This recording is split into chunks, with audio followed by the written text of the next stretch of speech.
Olá, pessoal, tudo bem? No programa de hoje nós vamos falar sobre os transtornos de aprendizagem, algo que está sendo previsto no projeto de lei número 949 de 2019, de autoria do deputado Roberto Moraes, do Cidadania, que dispõe sobre a criação do programa de diagnóstico e apoio aos alunos com dislexia e TDAH na rede oficial de educação pública. Para falar sobre a proposta do tema, a gente vai vai falar com a Maria Inês Ocanã de Luca, que é psicóloga, especialista em neuropsicologia, membro da equipe de avaliação do Centro Especializado em Distúrbios de Aprendizagem e vice-presidente da Associação Brasileira de Dislexia. Seja muito bem-vinda, Maria Inês, ao nosso programa.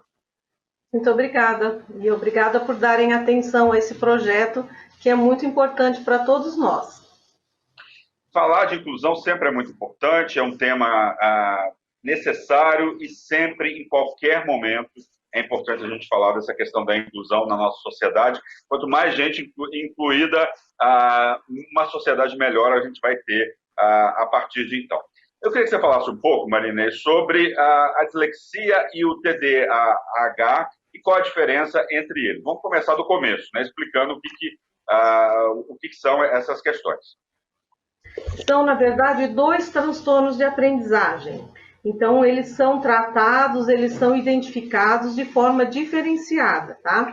Então, a dislexia é um transtorno do neurodesenvolvimento. Então, a criança nasce com esse distúrbio, ela apresenta dificuldades principalmente na leitura e na escrita, e vai ser percebida melhor e diagnosticada por volta dos 8 anos, 9 anos, quando ela já passou pelo processo de alfabetização. E dentro do quadro da dislexia existe um quadro de desatenção. É isso que, de repente, faz um pouco de confusão com a questão do TDAH. O TDAH é o transtorno do déficit de atenção e hiperatividade. Ele existe de duas formas, com hiperatividade e sem hiperatividade. Então, mas o nome é o mesmo, continua sendo TDAH. E a principal característica desse quadro é a desatenção associada a uma impulsividade, a uma agitação motora, e a criança acaba apresentando dificuldades na aprendizagem também por causa de toda essa agitação. Então, muitas vezes, esses dois diagnósticos podem se confundir. A gente tem aí o PL 949, de 2019, tem a proposta de criar o programa de diagnóstico e apoio aos alunos com dislexia e TDAH na rede oficial de educação pública. Você ajudou na elaboração, vocês ajudaram na elaboração do projeto, Como é que foi a colaboração de vocês? Como é que foi a colaboração da Associação Brasileira de Dislexia? A associação ajudou com informação. A pessoa que fez o projeto precisou de informações a respeito do transtorno, o que era necessário, como é feita a avaliação, como é feito o diagnóstico, como é feita a intervenção, qual é o papel da escola nesse processo todo. Então, a ABD veio nesse sentido, de trazer informação, de apoiar também, fazendo, até fizemos algumas palestras lá na Assembleia, para orientar, para que eles compreendessem melhor a necessidade e para que pudessem elaborar um projeto de lei de forma adequada, atendendo às reais necessidades desse grupo, que é muito inteligente, que tem inteligência dentro da média, mas que acaba apresentando dificuldades na escola e aí não consegue expressar toda essa inteligência e são mal interpretados. Então, é necessário, sim, uma atenção diferenciada dentro da escola para essas crianças. Em um dos trechos do projeto, solicita a aplicação de exames médicos e psicológicos nos educandos matriculados na rede estadual do ensino, com o principal foco aí para o ensino fundamental. Por que a necessidade de focar em alunos do ensino fundamental? Explica para a gente, por favor. Porque, no caso do TDAH, ele aparece bem cedo, então crianças bem pequenas, com 4, 5 anos, já podem ser diagnosticadas, embora elas não sejam tratadas ainda com medicamento, é só a partir de 6, 7, 8 anos que o médico vai pensar em medicar as crianças com TDAH, a dislexia não. E falando ainda de ensino fundamental, porque as crianças com dislexia vão apresentar no início da alfabetização essa dificuldade. embora mesmo que seja feita uma intervenção durante o processo de alfabetização dessa criança, a dificuldade não vai desaparecer, ela vai carregar pela vida inteira. Então, quanto antes nós fizermos a intervenção, a identificação primeiro e depois a intervenção, melhor será o processo dela de aprendizagem com menos sofrimento. Agora, a questão de nós precisarmos de exames médicos. Acontece assim, os transtornos de aprendizagem precisam ser feitos, a avaliação para os transtornos de aprendizagem precisam ser feitos por uma equipe multidisciplinar, porque a aprendizagem envolve muitas cognições, muitas regiões do nosso cérebro, muitas questões que nós precisamos identificar se estão adequadas. Então, nós precisamos de um exame oftalmológico para ver se ela está enxergando bem, se ela processa bem aquilo que ela vê, uma audiometria para ver se ela ouve bem, e um processamento auditivo para ver se aquilo que ela ouve ela está processando adequadamente, uma avaliação neurológica para saber se ela tem alguma síndrome, alguma outra síndrome que já justificaria essa dificuldade. Com esses exames médicos em mãos, vendo que não há alterações nesses exames, é procedido lá na BD uma avaliação multidisciplinar, com neuropsicóloga, com fonoaudióloga e psicopedagoga, para ver as questões que envolvem a inteligência, o emocional, as questões motoras, as questões de aprendizagem de modo geral, de leitura, escrita, compreensão, percepção auditiva, visual também. É uma avaliação bastante complexa e exige uma equipe multidisciplinar, por isso que são incluídos aí os médicos também. Marinês, é difícil diagnosticar uma criança e um jovem com esses transtornos? É difícil pela complexidade, né? Você viu quantos profissionais eu citei aqui que estão envolvidos nesse processo de avaliação. Então, nós precisamos verificar tudo isso. Se ele está ouvindo bem, se ele está vendo bem, se ele tem algum outro tipo de transtorno, como está o emocional dele, desde quando ele apresenta essa dificuldade, porque quem tem dislexia vai apresentar dificuldade já no começo da alfabetização. Alguns casos que têm dislexia leve vão apresentar um pouco mais à frente, lá no ensino médio, mas o quanto antes a gente conseguir identificar isso, melhor. Então, assim que surgirem sinais, é por isso que vem também esse projeto de lei, porque o professor não vai fazer o diagnóstico, né? Não cabe a ele não tem esse preparo e não deve, porque não é da área dele. Mas ele consegue perceber que aquela criança está apresentando dificuldades, que o desenvolvimento dela está diferente das outras crianças da sala. Então, ela pode fazer um encaminhamento para os pais, pedir para que esses pais deem atenção a essas dificuldades, que busquem uma equipe multidisciplinar para fazer uma identificação se é um transtorno de aprendizagem, se é uma dificuldade, mas só através de uma avaliação mesmo é que nós vamos poder fechar, passando por todos esses profissionais, fazendo todos esses exames, é que nós conseguimos chegar a um diagnóstico e depois disso passar a orientação aos pais, aos professores e ao próprio avaliado para que ele tenha também aprenda algumas estratégias para melhorar o seu próprio desempenho. Marinês, a participação da família é fundamental, em todos os momentos da criança e do jovem. Eu queria que você avaliasse a participação. Eu vivenciei isso um pouco na minha família. Eu tinha um irmão com síndrome de Down e autismo. São outras questões que não tem a ver, mas assim, eu conheço eu conheço a fundo a necessidade da participação da família, do envolvimento dos pais, dos irmãos, dos tios, dos avós, no desenvolvimento dessa criança. Eu queria que você ressaltasse isso e explicasse para a gente como que deve ser essa participação. Ok. Eu costumo dizer que a questão da dislexia, ela só se sustenta e só tem sucesso aquele indivíduo que apresentou a dislexia, se houver aí eu vou fazer uma analogia, tá? Uma mesa com 4 pernas, ela só se sustenta se ela tiver as 4 pernas. Quais seriam essas pernas, né? A família, o profissional que vai fazer a intervenção fora da escola, a escola propriamente dita e o próprio disléxico que tem que estar atuante também, facilitando todo esse processo. E a família, ela é fundamental porque ela vai ser a primeira a perceber as dificuldades da criança, não é? Geralmente, essa criança vai ter um comportamento parecido com o de um outro parente, porque esse transtorno é genético e hereditário. Então, muitas vezes a família até falha um pouco na identificação, porque começa a dizer, o fulano tem as dificuldades todas parecidas com o pai dele, né? Todas parecidas com o tio fulano de tal. E aí meio que releva e deixa passar um pouco de tempo, e a hora que as coisas começam a ficar muito difíceis é que eles vão buscar uma avaliação, uma equipe para receber uma orientação. Então, a família é essencial de observar, perceber dificuldades precocemente.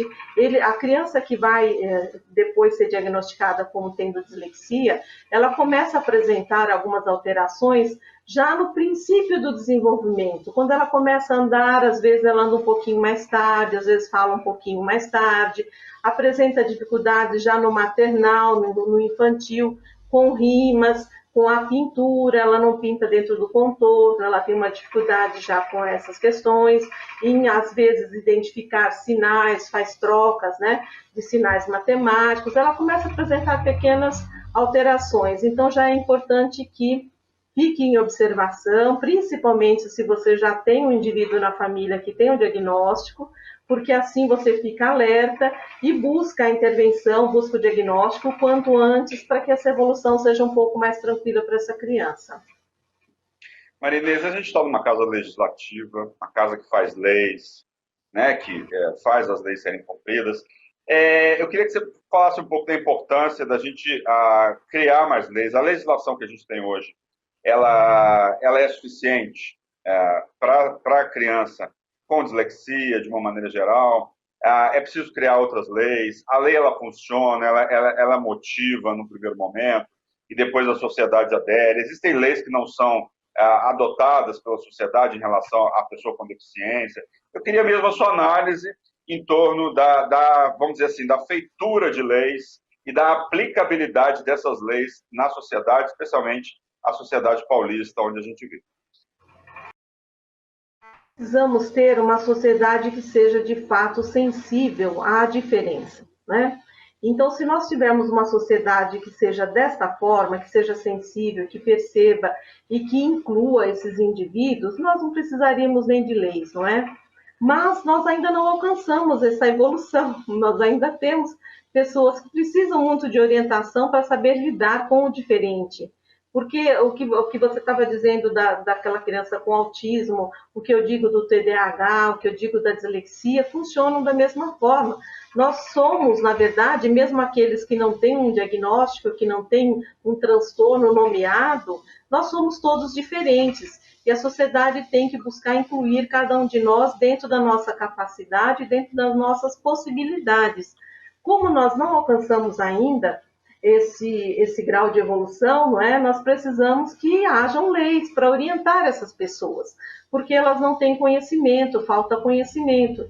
Então, além de leis, nós precisamos divulgar mais esses transtornos e os procedimentos ao lidar com os indivíduos que tenham esses transtornos, para que todos tenham conhecimento, para que fique mais fácil para o professor lidar em sala de aula, para que fique mais fácil para o pai poder dar prosseguimento aos acompanhamentos que essa criança precisa, para o professor entender o que é necessário, qual é o papel dele.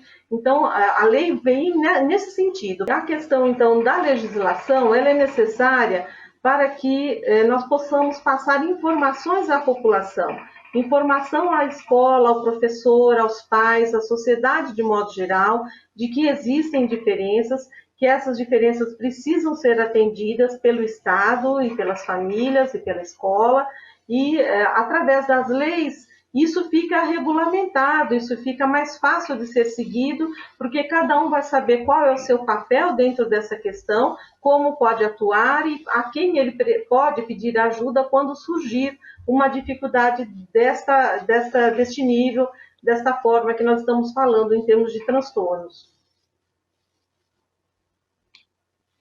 Como é que os professores podem se envolver e podem participar, né? Você acha que os educadores estão mais atentos em relação a essa questão?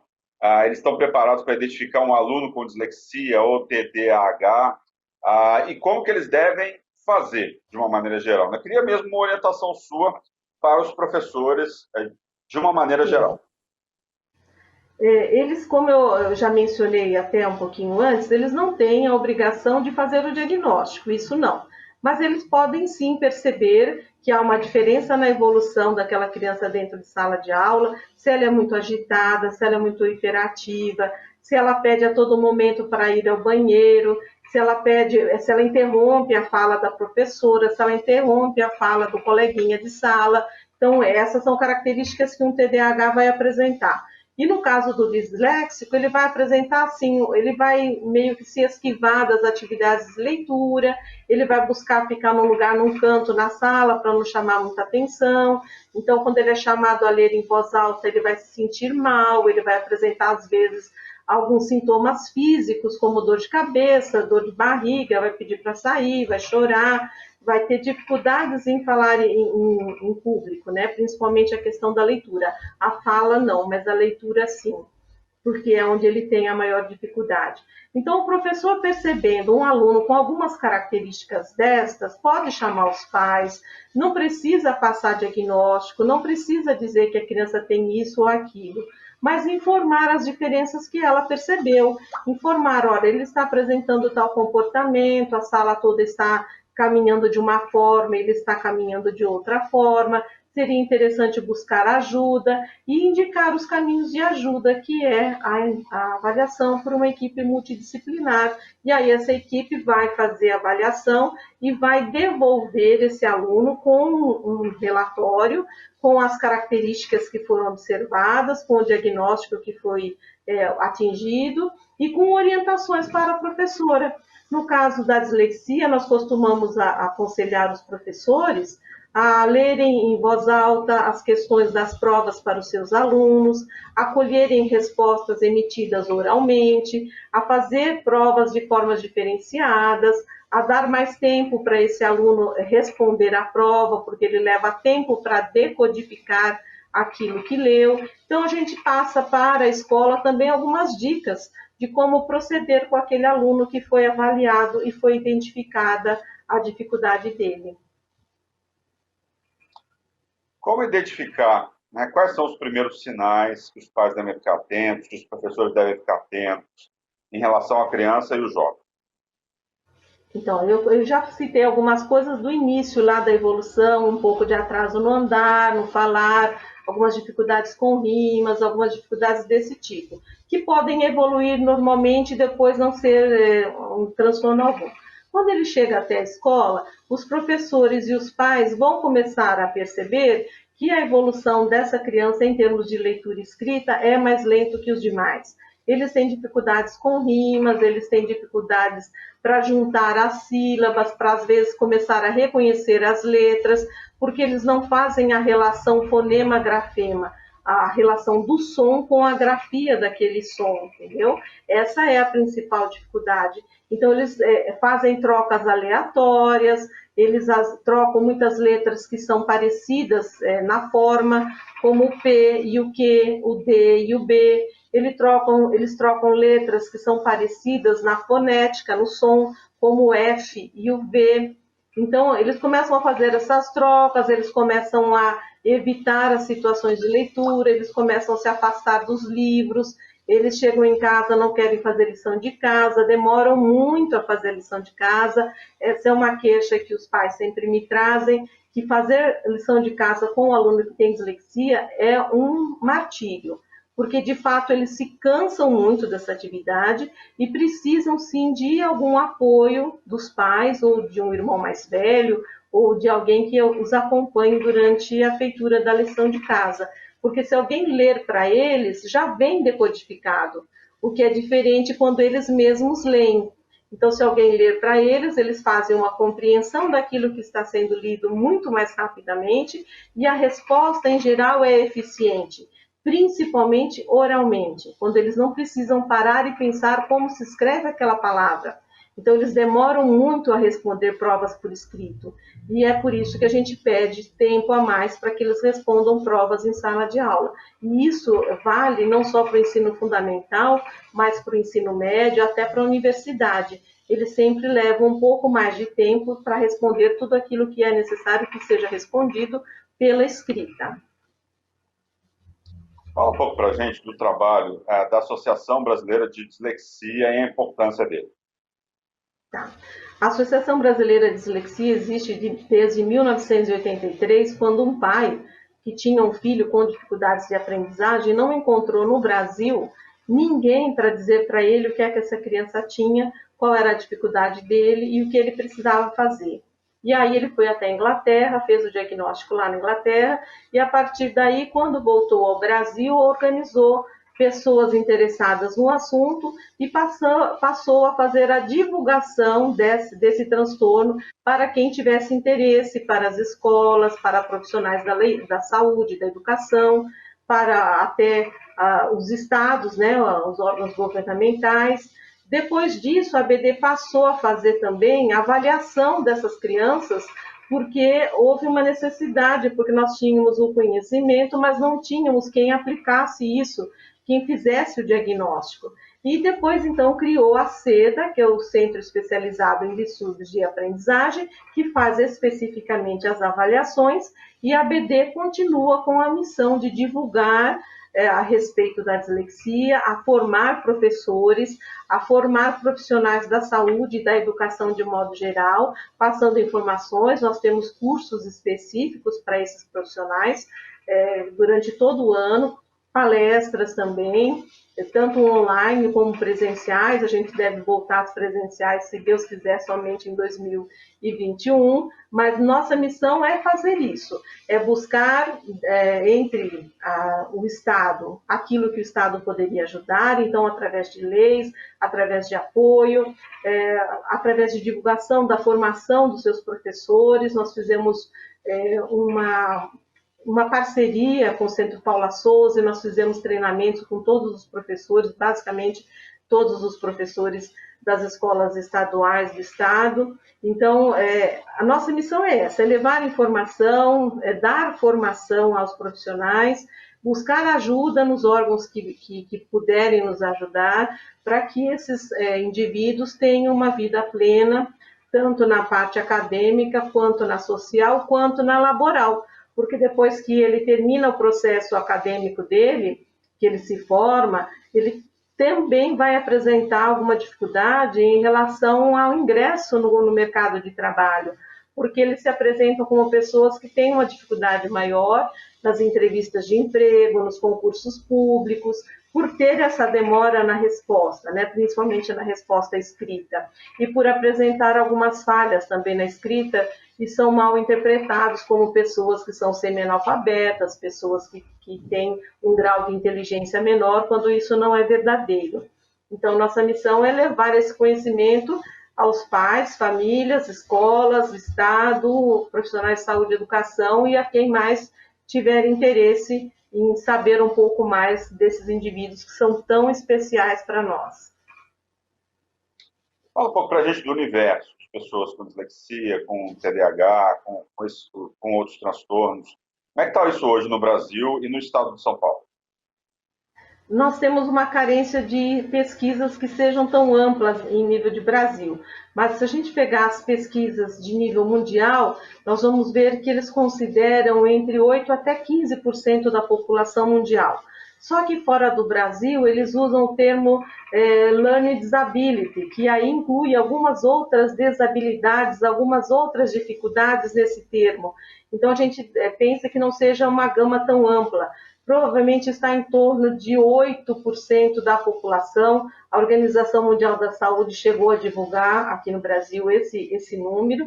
Hoje eu não acho mais esse dado no site da Organização Mundial de Saúde, mas as pesquisas têm se ampliado. Nós temos tido profissionais agora em todas as regiões do Brasil e estamos ampliando todas essas pesquisas. As universidades têm ajudado muito nisso. Quem sabe nós tenhamos aí um número próprio do Brasil. Mas hoje nós falamos nos casos de dislexia em torno de 8% a 10% e nos casos de TDAH de 3% a 6%. E também existe a possibilidade desses dois distúrbios estarem no mesmo indivíduo, o que a gente chama de comorbidade, um indivíduo com mais do que um transtorno atrapalhando o seu desempenho. Então você imagina uma criança com dificuldade em leitura escrita, que tem a dislexia e que também tem o TDAH, tem a agitação motora, tem a impulsividade, tem o déficit de atenção junto. O prejuízo será muito maior. Por isso é que esses dois transtornos acabam sendo tratados em conjunto nos projetos de lei. Mas o que é bom que fique claro é que o TDAH pode ser tratado, sim, com medicação, mas a dislexia não. A dislexia é tratada com intervenção, com fonoaudióloga, com psicopedagoga, muitas vezes com psicóloga, porque às vezes a questão do emocional já está afetada, então nós precisamos introduzir um acompanhamento psicoterapêutico. Então, os transtornos podem estar juntos, mas os tratamentos, as intervenções são diferenciadas. Mas como é comum que eles estejam juntos, muitas vezes os projetos de lei tratam os dois em conjunto, porque facilita o trâmite dentro de todo o processo legislativo ali, porque como os indivíduos, muitos deles, a gente tem aí uma proximidade de 50% de quem tem dislexia tem também TDAH. Então, vale a pena tratar os dois transtornos de uma forma que estejam juntas.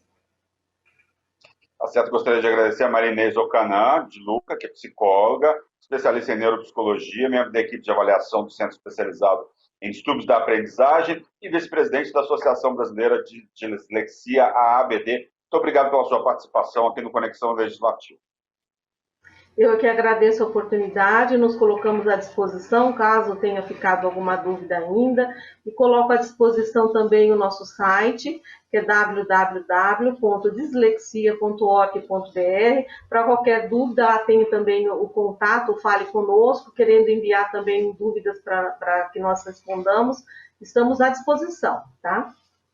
Essa é a nossa missão. Tá certo, muito obrigado.